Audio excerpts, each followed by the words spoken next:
Ya, pemirsa, puluhan warga di satu desa di Subang, Jawa Barat terpapar COVID-19 setelah salah satu warganya menggelar hajatan. 8 orang yang terpapar COVID-19 akhirnya meninggal dunia, sementara 73 lainnya masih menjalani isolasi mandiri.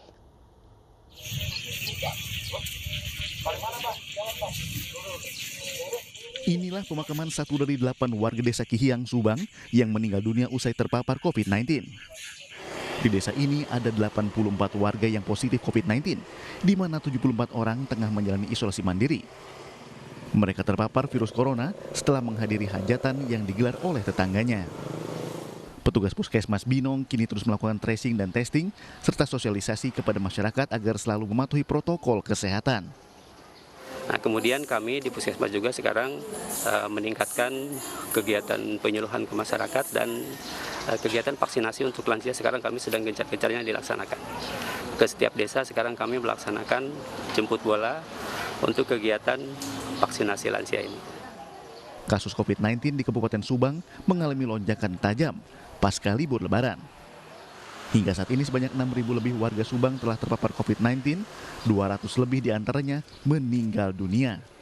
Dari Subang, Jawa Barat, Yudi Haryawan, Juanda, iNews melaporkan.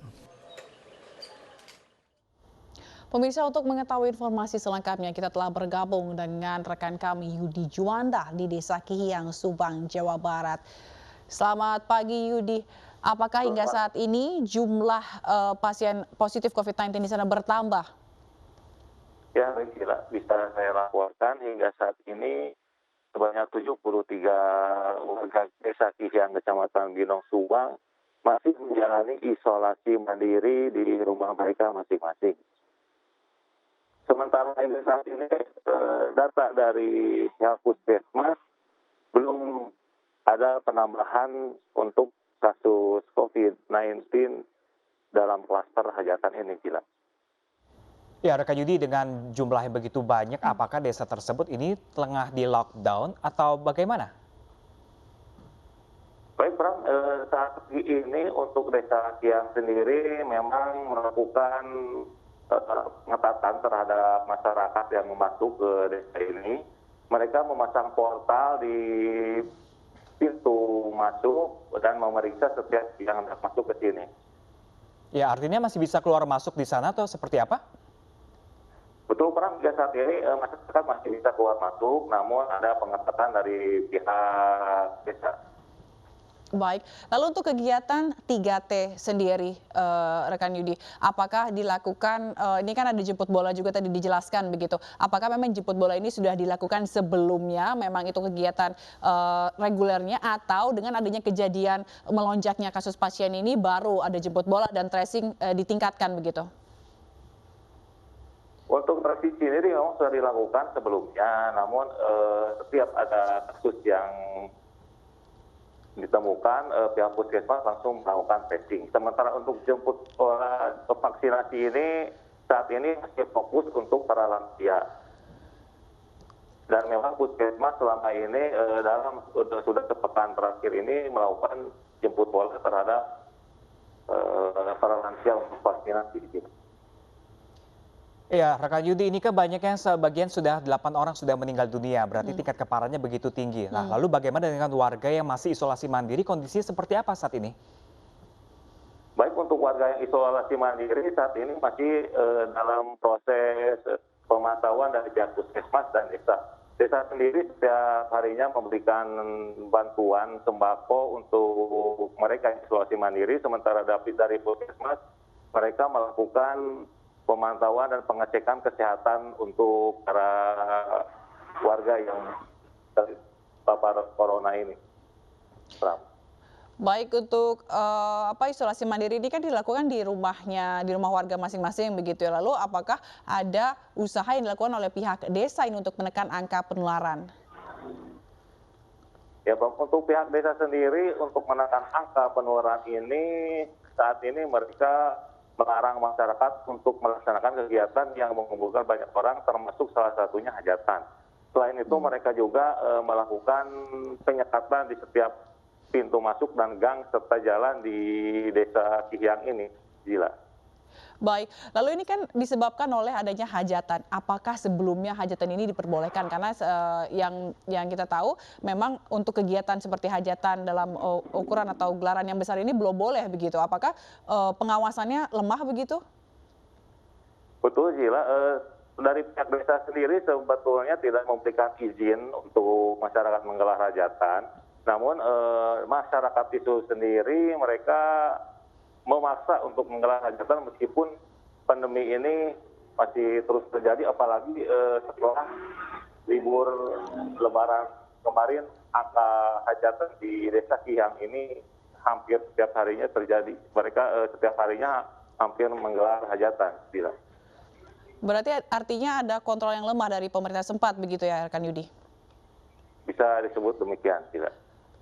Ya, ini dari proses vaksinasi yang sudah dilakukan di Indonesia di tanah air seperti ini, apakah di daerah yang tempat Anda berdiri di desa ini sudah menerima vaksin tersebut, apa belum, rekan Yudi? Untuk vaksinasi sendiri dilakukan oleh puskesmas. Mereka di desa ini juga sudah terjadi, namun saat ini mereka fokus untuk para lansia. Sebelumnya juga untuk para pedagang dan para pekerja dari PNS juga di desa ini sudah mendapatkan vaksinasi. Baik, lalu tadi rekan Yudi balik lagi kepada penyelenggara acara ini, apakah ada dikenakan sanksi begitu? Hingga saat ini dari pihak kepolisian ataupun pihak desa belum memberikan keterangan terkait masalah itu.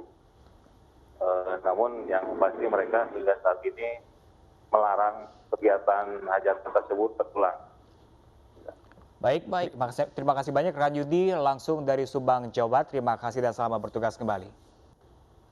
Ya, pemirsa, penambahan pasien baru COVID-19 pun ini terus bertambah dan berimbas pada menipisnya ketersediaan ruang rawat di Rumah Sakit Darurat Wisma Atlet Jakarta. Dan okupansi Rumah Sakit Darurat Wisma Atlet nyaris 70%. Video yang menunjukkan kondisi ruang gawat darurat di Rumah Sakit Wisma Atlet Kemayoran, Jakarta dibenarkan oleh pengelola Rumah Sakit Wisma Atlet. Dijelaskan setiap pasien yang masuk Rumah Sakit Wisma Atlet diarahkan ke area UGD untuk pendataan dan diagnosis awal.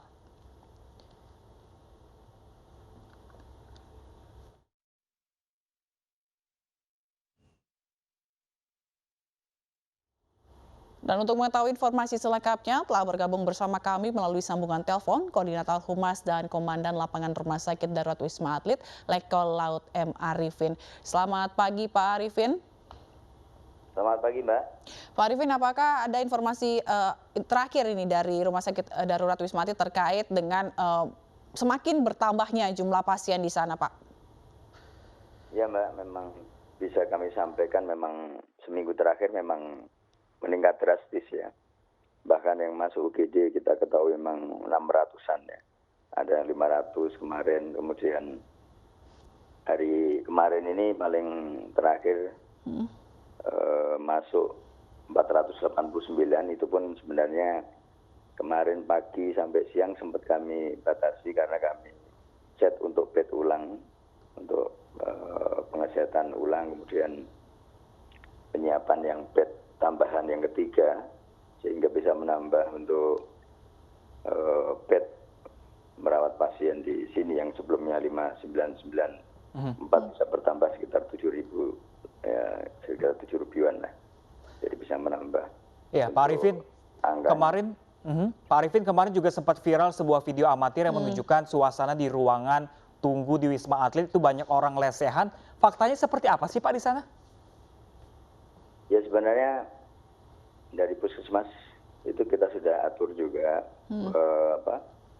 pengirimannya, namun banyak puskesmas itu tidak bisa mengirim pagi atau sebelum makan siang. Biasanya mereka bisa mengumpulkan orang-orang, kemudian kesiapan bus sekolah yang untuk mengirim ke sini itu memang biasanya siang, berlangsung siang, sore, dan malam, sehingga mengalami kepadatan itu memang di malam hari, dan itu pun sebenarnya sudah dibagi menjadi 3 triase ya. Di Tower 6 sendiri punya UGD, kemudian Tower 4 ada juga, kemudian di Tower 5 juga ada resepsionisnya untuk menerima pasien. Namun karena memang jumlahnya yang sangat banyak sekali, sehingga dalam proses pendataan, kemudian ada yang juga yang pasien bergejala, sehingga harus diperiksa terlebih dahulu, ada pemeriksaan lab, ada juga rongsen paru, itu yang memang membutuhkan waktu yang cukup dan mereka harus memang antri karena memang jumlahnya banyak. Kalau selama ini yang kemarin-kemarin memang Januari juga mirip-mirip kondisinya seperti ini. Tapi kalau hari-hari biasa ya tidak sampai. Artinya UGD kita mampu dan masih bisa mendaftar dengan tanpa antrian panjang. Ini sebagian juga sudah yang tanpa gejala mendaftar online juga. Di sistem kita juga ada yang online, namun kan karena memang banyak yang masuk sehingga di UGD kondisinya seperti yang kemarin ada di video itu memang benar adanya. Baik, berarti hampir setiap hari begitu Pak dalam waktu beberapa hari terakhir ini kondisinya seperti video yang viral itu ya Pak di Wisma Atlet? Ya, jadi untuk semalam kita lebih karena memang dari siang, kemudian kita atur dibagi menjadi 2 gelombang untuk pengiriman. Jadi Puskesmas tidak mengirimkan yang dalam jumlah yang sangat besar sehingga bisa diatur untuk kedatangannya. Namun yang menjadi kendala terkadang Puskesmas juga menumpuk di sana, terus kemudian masyarakat juga pengen cepat didorong ke sini sehingga itu yang menjadi kendala. Mau nggak mau ya sudah penting kita terima dulu di sini, yang penting dapat kamar. Prinsipnya sebenarnya itu.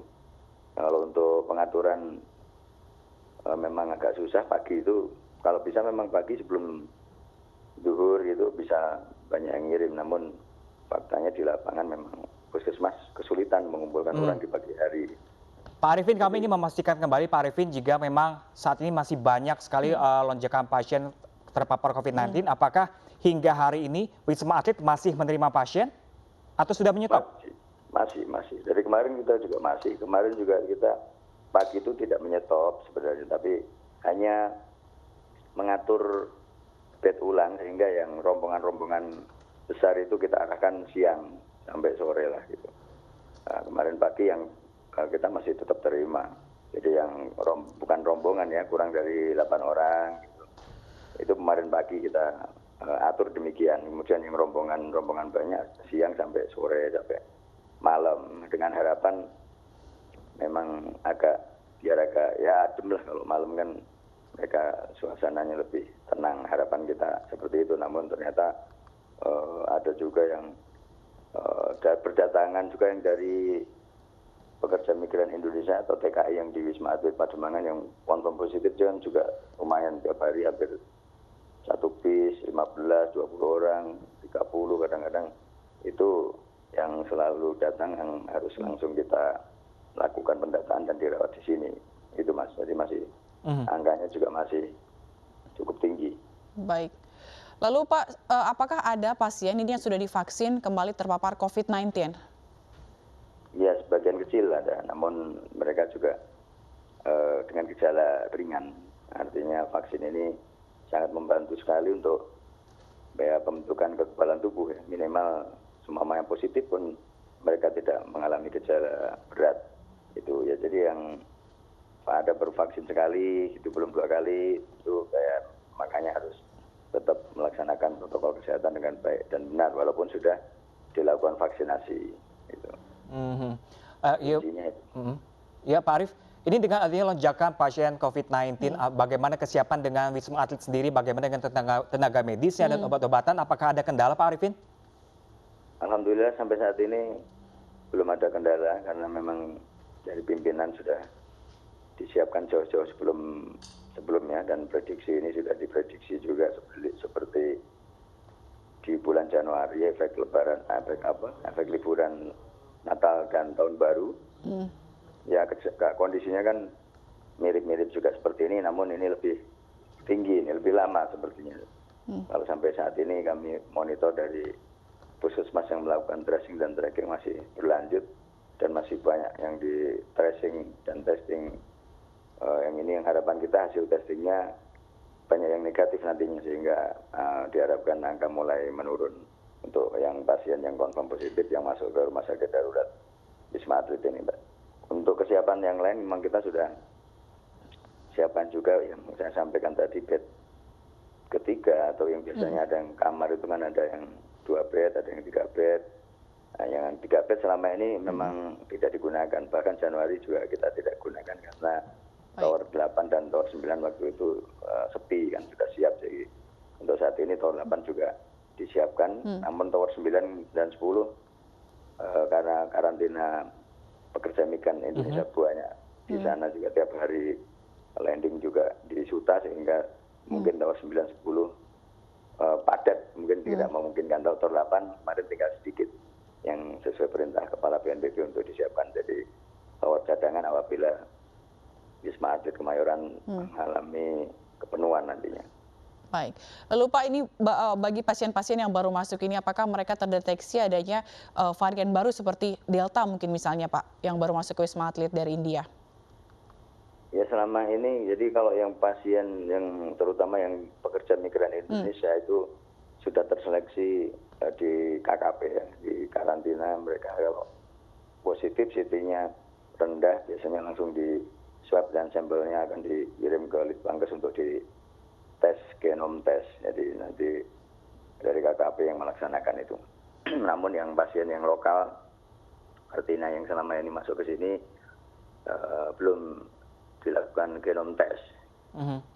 Jadi kita belum tahu ada varian baru atau tidak. Tapi yang dari khusus dari PMI, yang dari luar negeri sudah tersaring di KKP ya. Jadi di Pademangan kan mereka dikarantina, kemudian yang positif dengan CT rendah biasanya langsung di tes genom tes itu. Ya Pak Arifin, jika tadi Anda katakan bahwa ada juga pasien sudah divaksin tapi juga masih bisa terpapar COVID-19. Nah ini gejala yang mereka terima dari sebelum atau sesudah tervaksin, apakah lebih ringan atau lebih berat atau seperti apa Pak? Ya, yang datang ke sini yang sudah tervaksin ada, tapi jumlahnya sedikit ya. Ya mereka tidak ada gejala dan maksimal gejala ringan, ada beberapa lah, ya, nggak banyak jumlahnya.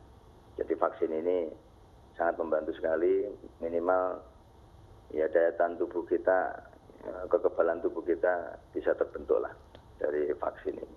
Jadi seluruh masyarakat Indonesia memang harus segera dilakukan vaksinasi ya. Ini sangat membantu sekali. Jadi dua-duanya harus dikerjakan, vaksinasi juga, protokol kesehatan juga tetap dilaksanakan sehingga akan maksimal dalam menanggulangi penyebaran dari COVID-19 ini. Ya mungkin terakhir Pak, Bapak bisa memberikan pesan kepada masyarakat agar lonjakan ini tidak semakin bertambah kembali, apa Pak, bisa Pak? Ya, saya selalu mengingatkan seluruh masyarakat Indonesia, tidak bosan-bosan saya mengingatkan, dan kita tidak saling menyalahkan, namun kita evaluasi apa yang sudah terjadi, karena ini kan sudah lebaran kedua, tetapi faktanya kok angka lebih tinggi dari lebaran pertama, bahkan lebih tinggi dari efek libur panjang Natal dan Tahun Baru. Nah ini yang harus dipahami oleh masyarakat. Berarti ada kelengahan dalam melaksanakan protokol kesehatan, dan faktanya memang banyak yang lengah. Ya, acara-acara makan-makan, ya setelah lebaran, kunjung-mengunjung setelah lebaran ini menjadi memang faktanya seperti itu. Hajatan-hajatan juga yang di daerah-daerah faktanya seperti itu, sehingga kami harapkan mulai saat ini marilah kita lebih mengedepankan ya penanggulangan pandemi ini dulu, ini yang lebih utama. Karena diketahui varian-varian baru kalau sudah ada kan bisa menyebar kemana saja, dan harus diingat bahwa virus itu tidak terlihat dan kapanpun bisa masuk ke paru kita. Itu yang harus waspadai. Ya, hanya usaha-usaha kita, salah satunya adalah memproteksi diri kita dengan melakukan vaksinasi. Kemudian yang kedua adalah kuncinya adalah tetap menjaga dan melaksanakan protokol kesehatan dengan baik dan benar. Kami yakin bisa, karena di sini juga kemarin pas bulan puasa turun angkanya, bahkan tanggal 17-18 Juni, Mei ulangi, itu masih kita di angka 15% atau tinggal 900. Itu sangat bagus sekali, dan ini berarti masyarakat Indonesia sebenarnya bisa untuk dikendalikan.